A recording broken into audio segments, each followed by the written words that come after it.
Meu nome é Odair, sou conselheiro gestor da UBS Lausanne e pertenço ao Conselho da Vila Amália. E hoje também estou na TV Relacionamento.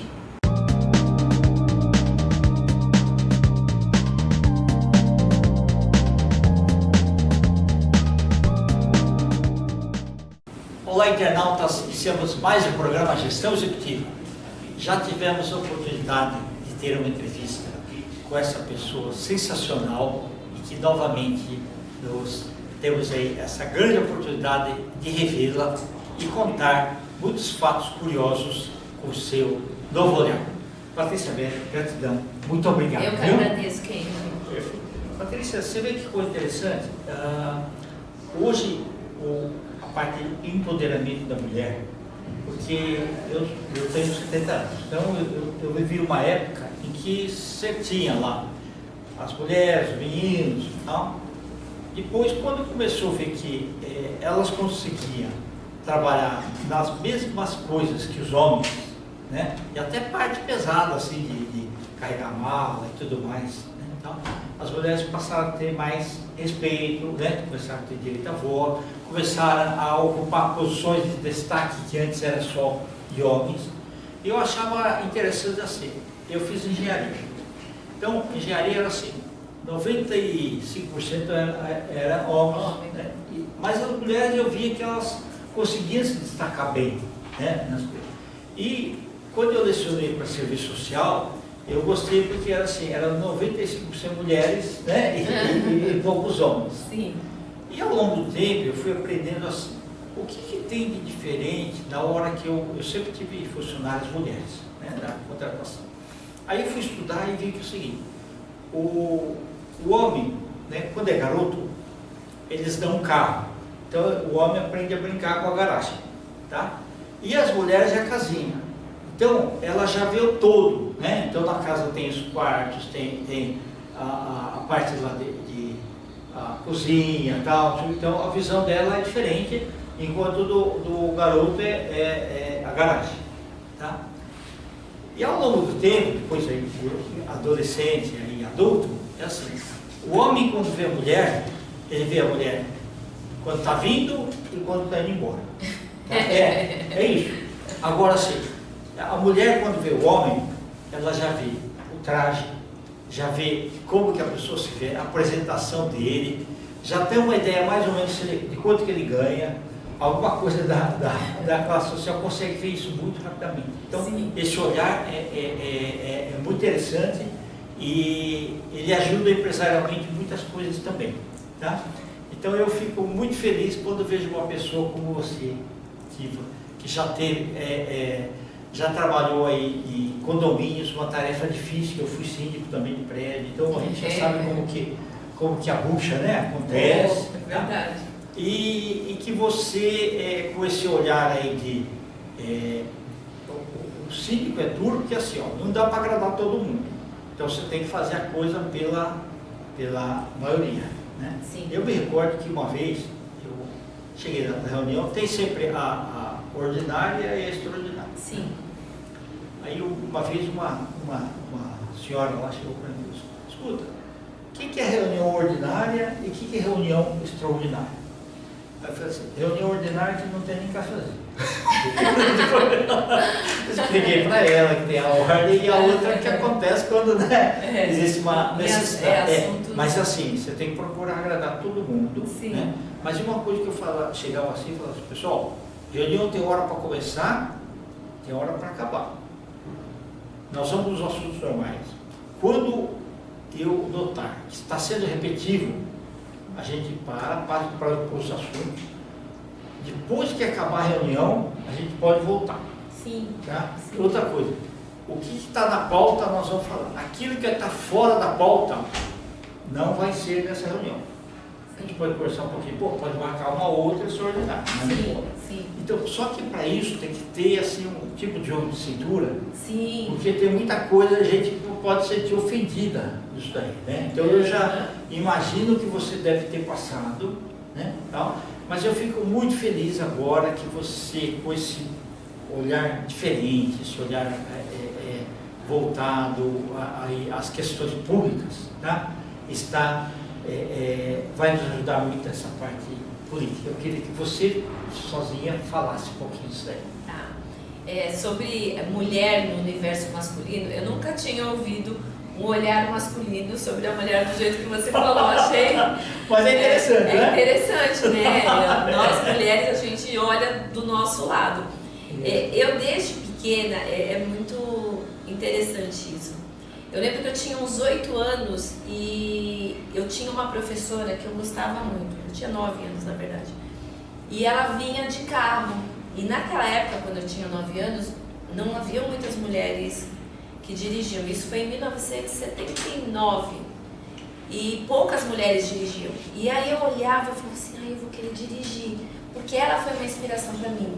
Era aquela mulher, eu lembro que ela abria a porta do carro e ela usava um salto, uma calça cigarrete, e ela era toda elegante e dava aquela boa aula e eu me inspirei. Aí tinha uma propaganda também na televisão era da Diniz Fati, de absorvente, e era sempre livre, o absorvente da mulher ativa. Aí tava meus primos, tudo moço em casa, e aí passava a propaganda, eu era criança, olhava e falava assim, eu vou usar, eu quero usar. Então eu já tinha aquela coisa de gostar de mulher que se destacava.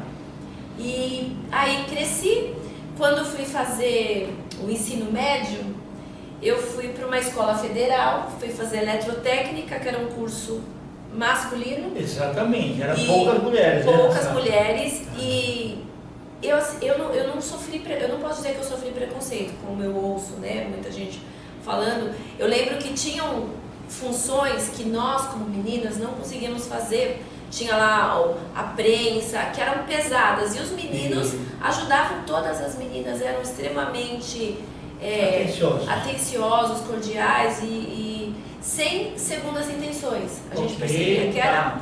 Aí fiz esse curso, saí do curso, fui fazer engenharia elétrica e eram 102 alunos.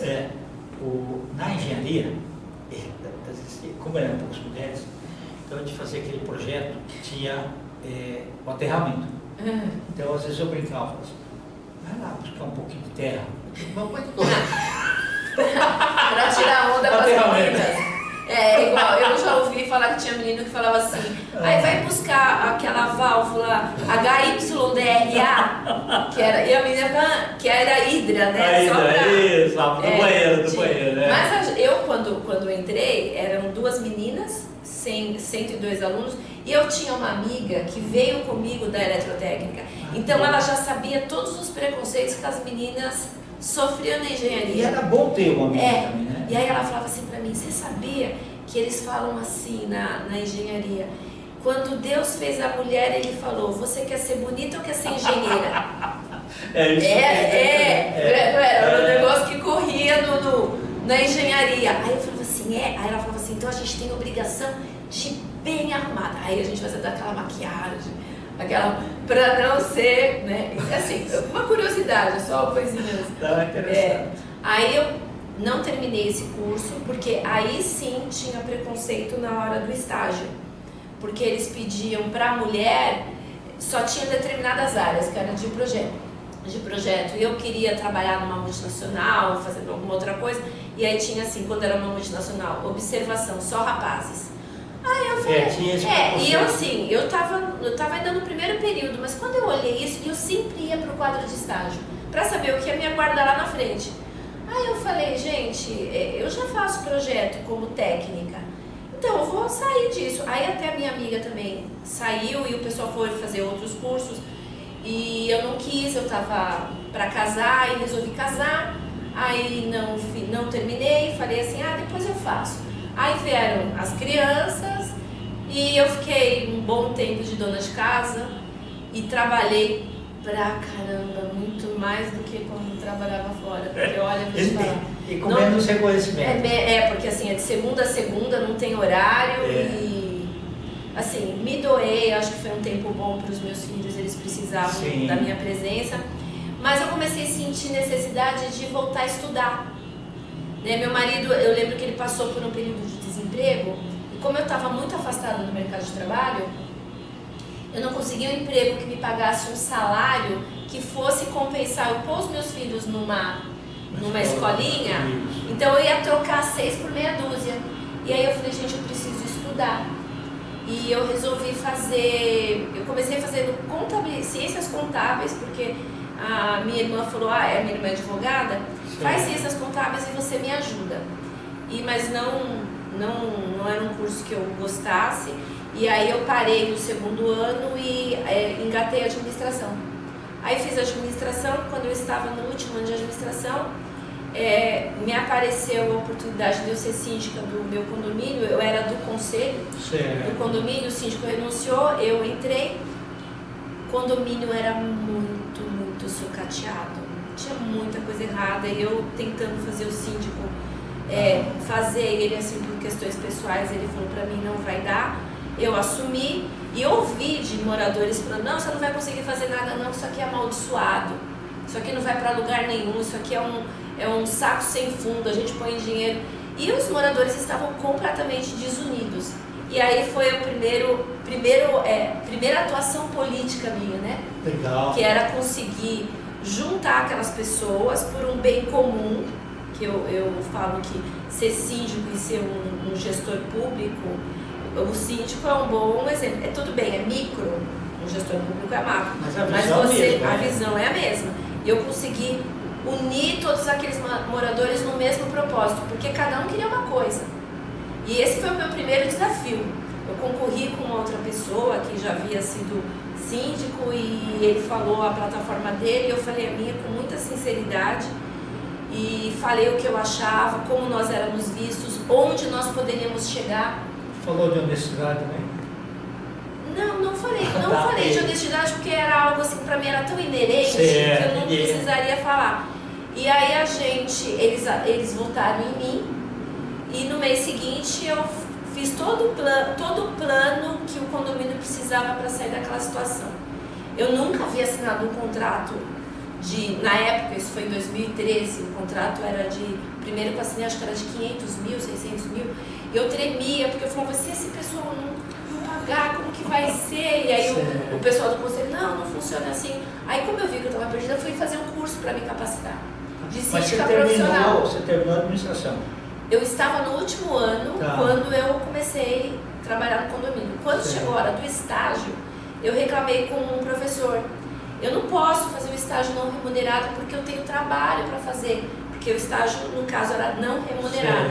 Aí ele falou, mas que trabalho é esse que você fala? Aí eu falei, eu sou síndica, meu condomínio está em manutenção, eu estou fazendo isso, aquilo. Aí o meu professor olhou e falou assim, mas querida, você já está fazendo gestão financeira, você já está fazendo gestão de pessoas, gestão de material, você já está fazendo gestão de funcionários. Ele falou, você já está trabalhando e você tem administradora que cuida do teu condomínio? Tenho. Então, o seu estágio vai ser no seu condomínio. E aí a administradora era a ponte entre eu e a faculdade para entregar os relatórios que eu fazia. Foi importante você falar com alguém que entende. Exatamente.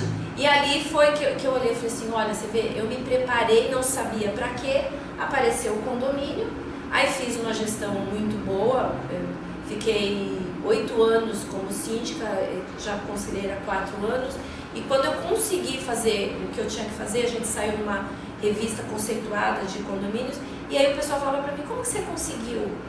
Aí que eu falava, é só não roubar, Isso. que dá. E aí no final do meu mandato, eu senti a necessidade de entender da parte jurídica, de direito. E aí eu fui fazer gestão de... fui fazer direito e gestão condominial. Okay. Que era uma pós que tinha, e eu falei, gente, perfeito. Fiz essa pós, que olha como uma coisa chama a outra. Fiz a pós já no final dos 8 anos. E a experiência que você teve na prática ajudou muito o entendimento. Foi fechando tudo, a pós só servia para me mostrar que eu estava no caminho certo. Sim. E aí, por causa da pós, eu fui chamada para dar aula no Senac, na área condominial. Porque eles precisavam de alguém que tivesse, além do conhecimento, o conhecimento em direito, porque era direito e gestão condominial, a minha pós. E aí fui dar aula, sem nunca ter pisado numa sala de aula. E no primeiro dia olha só, era curso de zeladoria. O que eu pensei? Só vai ter menino, só vai ter homem. Tinham 8 mulheres, 7 mulheres e 2 homens. Eu falava assim, gente, mas que saber a história das meninas. E é assim, algumas eram síndicas e queriam entender o serviço do zelador. Outras eram recepcionistas de condomínios comerciais e tinham interesse em entender da manutenção. Eu falo, sabe como mulher é esperta? Né? Porque ela tem a visão lá longe. Ela não queria, na verdade, ser zelador, mas ela queria entender o que um zelador fazia para elas referendarem o trabalho delas quando elas fossem supervisionar. Falei, essa visão delas era muito legal. Aí dei a aula e eu lembro que no primeiro dia de aula eu cheguei para eles, foi que eu captei a sala, porque eu não tinha didática, eu tinha um certo... E eu falei para eles, gente, é o primeiro dia que eu dou a aula.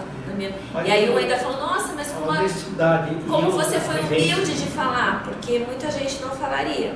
E aí eu falei para eles assim, eu ouvi uma vez uma frase que falava assim, o que é sorte?